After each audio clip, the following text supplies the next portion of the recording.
السلام علیکم ورحمۃ اللہ وبرکاتہ۔ بہت ہی پیارے مسلمان بھائی اور بہنوں، آپ دیکھ رہے ہیں میرے چینل پیام اسلام اور میں غلام مصطفیٰ ہوں، جس پہ اللہ اور اللہ کے رسول کا پیغام میں آپ تک پہنچانے کی کوشش کرتا ہوں۔ اسی سلسلہ میں آج کا ہمارا جو سبق ہے درس قرآن کے سلسلہ میں، وہ ہے سورۃ المائدہ آیت نمبر 25۔ اعوذ باللہ من الشیطان الرجیم، بسم اللہ الرحمن الرحیم۔ قال رب انی لا املک الا نفسی و اخی فافرق بیننا و بین قوم الفاسقین۔ بنی اسرائیل کی بدبختی کا ذکر جاری ہے، ان کی مکارانہ قول و فعل اور عمل، اس کا تذکرہ ہے کہ اتنے انعامات اور موسیٰ علیہ السلام کے معجزات کو دیکھنے کے باوجود یہ قوم اپنی بزدلی اور بدبختی پر ڈٹی رہی۔ اللہ نے انہیں فرعون کے ظلم و ستم سے نجات دی، جو ان کو بیٹوں کو قتل کر دیتا تھا، بچیوں کو زندہ رکھتا تھا۔ انواع و اقسام کے کھانے، پکے پکائے کھانے اللہ نے انہیں دیے۔ جب کبھی جنگل میں صحرا میں دھوپ آئی، اللہ نے انہیں بادل کا سایہ دے دیا۔ پانی کی ضرورت پڑی تو پتھروں سے پانی کے چشمے جاری کر دیے۔ سب نعمتیں ملنے کے باوجود اللہ کا حکم ماننے کے لیے یہ قوم تیار نہیں تھی۔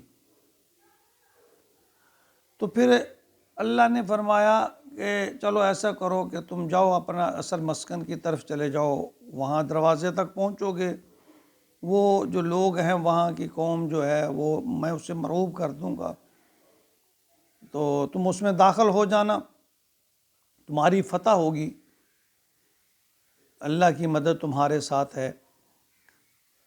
تو 6 لاکھ کے قریب موسیٰ علیہ السلام کے ساتھ بچے اور بڑے لشکر لے کر وہاں نکلے تھے، لیکن یہ بدبخت قوم وہاں بھی اللہ کا حکم کا تمسخر اڑایا کہ ہم ایسے طاقتور لوگوں سے نہیں لڑ سکتے۔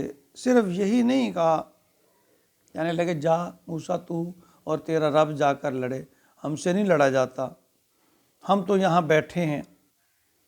تو جب سب حربے ناکام ہو گئے، ہر طرح سے موسیٰ علیہ السلام نے سمجھایا، موسیٰ علیہ السلام سے دو آدمی انہوں نے بھی کہا بھئی اللہ کا حکم ہے، اللہ فتح نصیب کریں گے، اللہ تمہارا روب ان پر ڈال دیں گے، تم دروازے تک تو چلو، لیکن پھر بھی نہ مانے۔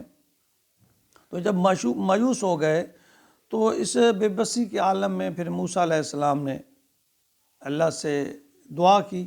کیا دعا کی اللہ نے؟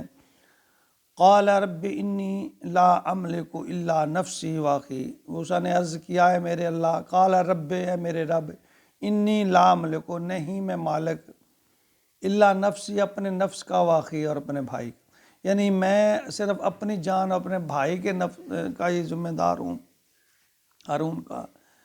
یہ پوری قوم تو انکار کر رہی ہے، اب میں اپنا جواب دے ہوں، میں نے انہیں بہت سمجھایا بجھایا، لیکن یہ قوم جو ہے نہیں مانتی۔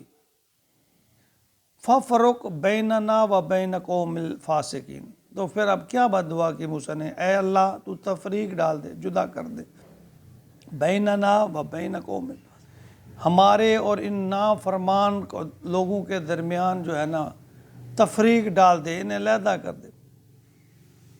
موسیٰ علیہ السلام کے اس رویے سے، اس درجہ جو انہوں نے خاطر میں نہیں لائی ساری بات،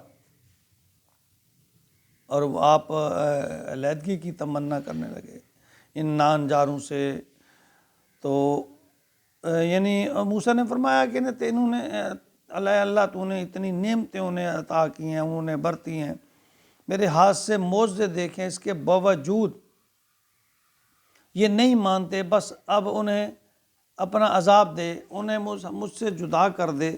اب میرے بس میں تو نہیں ہے، میں نے تو اپنا پورا زور لگایا ہے، اور حقیقت بھی یہ ہے کہ اللہ رب العالمین یہ فرماتے ہیں کہ ہدایت دینا کسی قوم کو کسی آدمی کے بس کی بات نہیں ہے، وہ اللہ جس کو چاہے اس کو ہدایت دیتے ہیں۔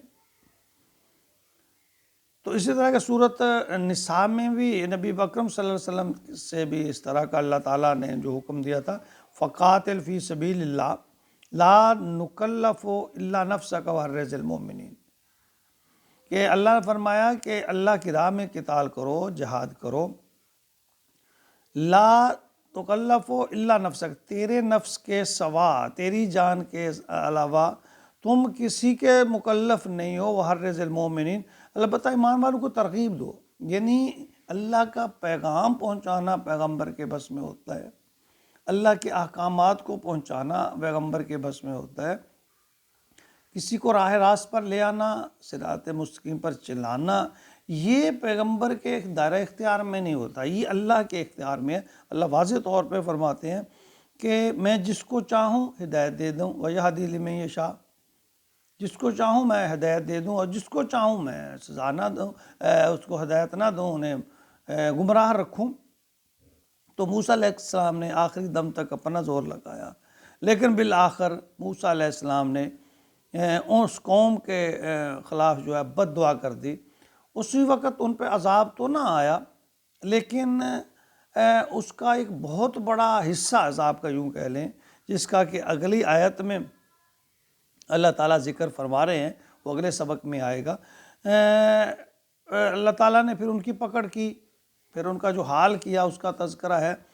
تو اللہ رب العالمین ہمیں اپنے احکامات پر عمل کی توفیق عطا فرمائے۔ دیکھیں، خدا کے حکم کے بغیر، خدا کے فضل کے بغیر کوئی انسان کوئی نیکی، کوئی اچھا کام نہیں کر سکتا، یہ اللہ کی توفیق ہے۔ اور اس میں یہ بات ضرور ہے کہ اللہ فرماتے ہیں جو میری طرف آنے کی کوشش کرتا ہے، جس کے دل میں تڑپ پیدا ہوتی ہے، تقویٰ پیدا ہوتا ہے، میرا خوف پیدا ہوتا ہے، میری محبت پیدا ہوتی ہے، پھر میں اس کو راہ راست پر لے آتا ہوں۔ اور جو لوگ آنا ہی نہ چاہیں، الٹا اللہ کے احکامات کا مسخر اڑائیں، تمسخر کریں، تو پھر ایسی قوم کو تو اللہ تعالیٰ قطعاً ہدایت دینے والے نہیں ہیں۔ اللہ رب العالمین ہمیں اپنے نبی کی مکمل اتباع نصیب فرمائے، عمل کی توفیق عطا فرمائے، اور ایسی زندگی بنا دے کہ قیامت کے دن ہم سرخرو ہو جائیں اللہ کے بھی دربار میں اور نبی پاک صلی اللہ علیہ وسلم کے بھی دربار میں۔ اللہم اجعلنا من التوابین واجعلنا من المتطہرین واجعلنا من عبادک الصالحین واجعلنا من الذین ولا خوف علیہم ولا هم یحزنون، ایسے لوگوں میں اللہ ہمیں داخل کر دے کہ ہمیں خوف ڈر ہی نہ رہے، چونکہ تیری رحمت ہمارے ساتھ ہو۔ آمین یا رب العالمین۔